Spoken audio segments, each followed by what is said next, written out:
well, welcome. It's great to see such a nice turnout tonight. We're going to be talking a little bit about focus here tonight, and particularly I'm going to relate it to pain and fatigue. I thought it would be pretty relevant for most people. Right? But first up, I want to blow away a bit of the mythology about sport and performance. That smiley face, that's you being happy. Being happy doesn't equal first place or performing well. And this is pretty important to note. There's a lot of mythology out there about feeling good equal performing well. The reality is, this doesn't actually happen. Performing well makes you feel good for sure, but not the other way around. And particularly in triathlon, we spend a lot of time trying to get ourselves to feel good. Internal experiences to do with pain, to do with fatigue. We might slow down our cadence, just for the service of feeling good, and this really takes away from our performance. I'm going to talk a little bit about internal experiences. So these are thoughts, so words inside your head. It's too hot. Walking through the aid station is going to make me feel a bit better. Images, we might actually have images out there. I know when I was up at Shep, one of the things that Daniel and myself were pretty surprised at, certainly that course, was when you went around the second lap. I presume most of you got kicks in the head, right? That would be a bit of a pain through, so you might even have images surrounding that sort of information. And importantly, sensations. So pain, fatigue, out on the bike in the middle of nowhere, boredom. Does that pop up for people? Right, okay, so someone made a bit of a noise there. So these are about religious ceremonial acts. So where the act of pain is getting them closer to God. Yet pain in that context is fairly rewarding. Hopefully you can see clearly. Okay. Yes, chocolate. If you want to tell yourself that. So, for this guy here, running along, I dare say there's a lot more emotional pain happening for him. If you just have a look at the people in the background, there's a fair bit of attention on it. In some other contexts, you actually might find pain fairly stimulating and rewarding. If that's your band.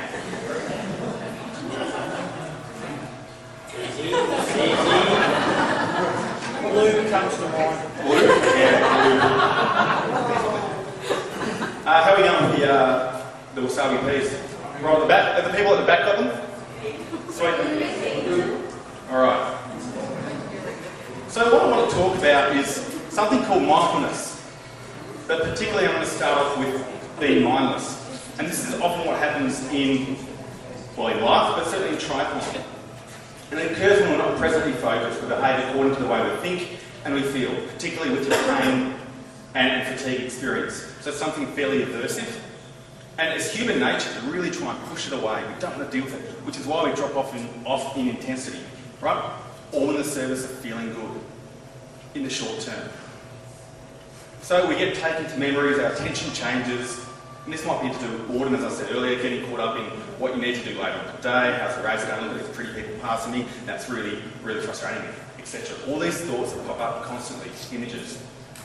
So one way I try and often explain what being mindless is who here, who drove from work or home tonight? Most people? Do you remember leaving home or work? Do you remember getting here? Do you remember much in between? Probably not. Radio's turned up, singing to yourself, think what you need to do later on, what Ollie's going to talk about. And that's fairly mindless. You're not currently in the here and now. You're not focusing necessarily on what's important. Luckily for you guys, you all made it, right?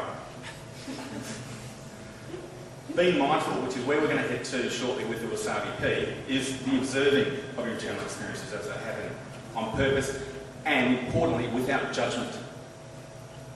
We go back to the original images of the religious iconography, the guy running along. Typically, those contexts will bring up different judgments. Similarly, for your pain experience, your mind will start judging. You've got to get rid of this. This is bad. Don't like it. a very judgmental approach. And the mind is constantly doing it. You know what? Your mind is judging me right now. Good, bad, indifferent, somewhere in between. So take this approach into what we're about to do with the wasabi pea. I'm going to talk you through this exercise for about 5 minutes. Right. Can you all hear me out here? Pretty clear? All right. So we've got our little wasabi pea in our hands. Hands up, who's eating it? Dan. Are you serious? Right. What is a fail? How's that self-control? So whilst everyone's getting some wasabi peas, who here doesn't like wasabi? Okay. Who here loves it? And there's a few people in between. So what we're going to try and do right now, the next 5 minutes, is I'm going to talk you through observing your experience with your wasabi pea. And I'll bring this back to how this is actually important for your performance. How many of you right now have chat in your head saying, how does it feel to try it on? Anyone? Oh, that's all right. All right, one. Okay. So we're going to actually go through the 5 senses, and I really want you to pay attention to what your mind says to you during this experience, okay? So first of all, I just want you to pay close attention to the wasabi pea. I want you to start looking at it. Look at the different coloured greens. You might notice there's a little bit of salt on them. You might want to put it up to a bit of light as well. Just get a different tinge on it. Just start to notice a bit of chat in your mind, right? Now, I want you to now smell the wasabi pea and see where your mind goes. Just notice where your mind goes. Try not to judge the experience if you're not into it, or if you really like it, you're also judging the experience as well, both positive and negative.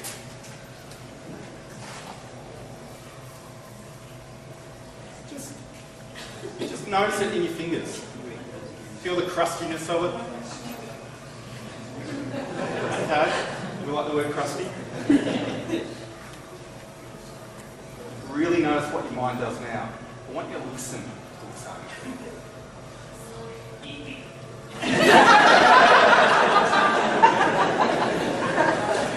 So just rub it together, or you might even want to listen to the absence of sound.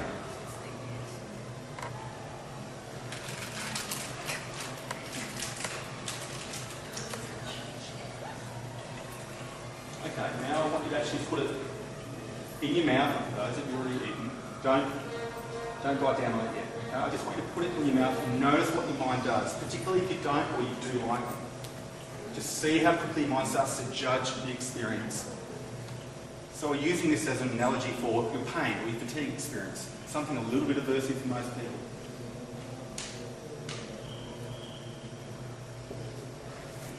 There's water up back there if anyone desperately needs it.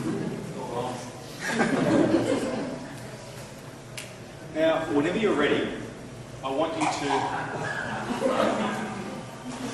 to bite down on the wasabi pea.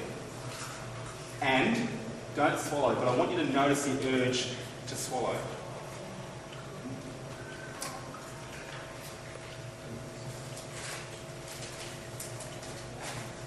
And whenever you're ready, swallow and take a drink of water if you need.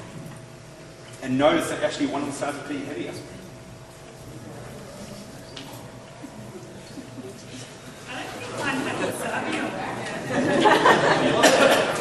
You probably rubbed it all off when you were.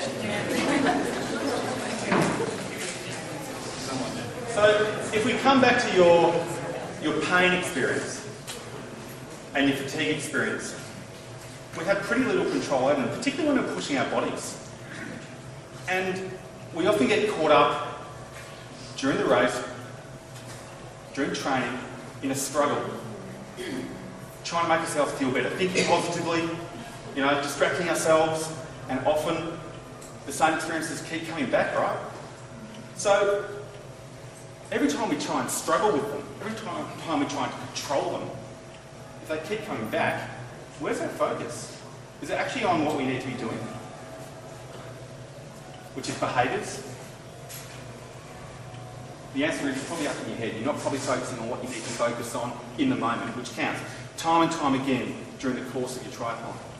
Your mind will get distracted. Your mind will judge experiences, judge the people passing you, judge the people dropping off behind you, how hot it is, how sore you are, how you can't wait till the end. Right? So a thought is simply a thought, but we often act as though they can actually hurt us. An image is simply an image. Similarly, and a sensation is simply a sensation. And yeah, pain hurts. Fatigue sucks. But ultimately, internal experiences don't have to control you. And we often buy into them. And it takes our focus away from what counts, which is our behaviours, which then lead into performance.